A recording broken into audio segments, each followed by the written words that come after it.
Hey family, how you doing today? I'm excited about reviewing one of my favorite characters during one of my favorite holidays, and that would be Sabrina the Teenage Witch in her holiday special. And at the core of this comic, like any Sabrina comic, you have your magic, you have your supernatural drama, but you also have family. Whether we're talking about the 90s sitcom with Melissa Joan Hart, or we're talking about Kieran and Shipka's Chilling Adventures of Sabrina Netflix series, or we're talking about her standalone comics or her presence in Archie with the gang, where she's always constantly risking it all for her family and friends to help them and to save them. I mean, with Archie, they never know what's going on. She's always behind the scenes doing it. And this tale is no different. We start off with The Longest Night. And Sabrina's at magic school, and one of her friends slash sisters has been kidnapped. And so, of course, they launch a plan to save her. But this has happened before. So they're kind of fed up with it.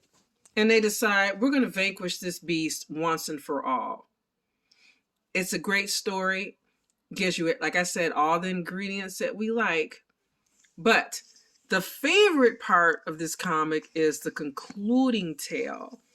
And that happens when Sabrina and her aunts Hilda and Zelda are putting up the Christmas tree. And she asked them to tell her the tale about their first summer. We're not there yet, Danny. We are talking about their first winter solstice. And what follows is a tale about family, love, and loss. We have the love between the siblings, Hilda and Zelda, and Sabrina's dad, Edward. And these are three different people here. Very, very different individuals.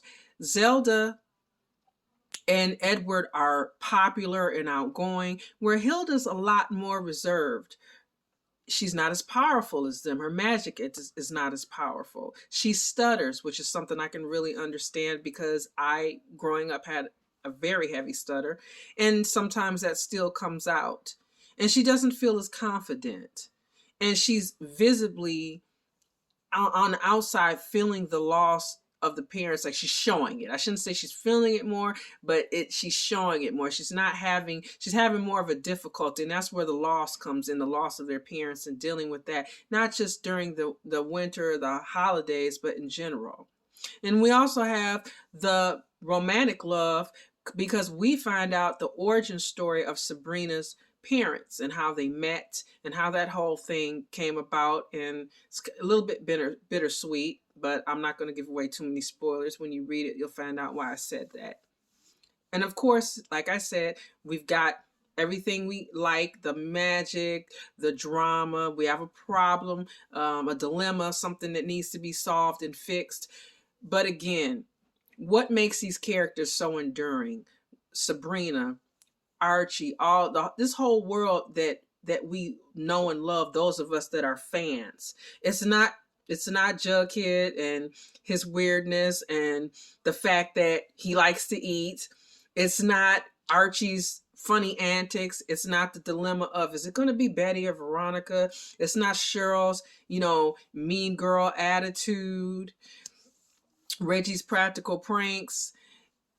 It's the fact that these characters are really good friends, and they love each other, and they care about each other, and they'll do anything for each other. That's why these characters are so enduring. That's why we've loved them. That's why Archie has been around. This is one of my favorite books here. It gives us like the history of Archie.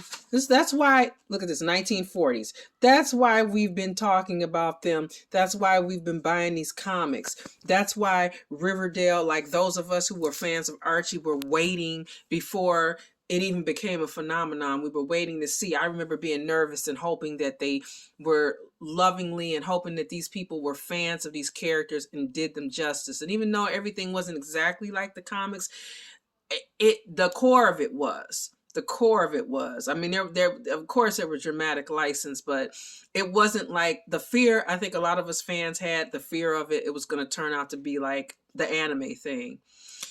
And by that I mean, if you're an anime fan, you know when you hear the words live action, you're like, no. You're thinking about the Dragon Ball Z movie. Don't even want to talk about that. Black Butler, Death Note. But they did a great job. I know I'm getting on my soapbox about that, and I know there are a lot of Riverdale haters out there, but I'm not one of them. I think they did a great job. But back to the subject at hand, like I said, this is a great comic. If you get a chance to pick it up, if you're a fan, a longtime fan of Sabrina, or if you're new to the game, this is a great introduction. And it'll make you feel good. It has a great ending. And you know, it really, it stays with you. So if you get a chance to pick this one up, definitely do it. You will love it. So stay different out there. Love you guys. Talk to you soon. Next up, it's going to be a little bit different. We're going to be talking about Creepshow. So talk to you guys soon. Again, love you and stay different. Bye.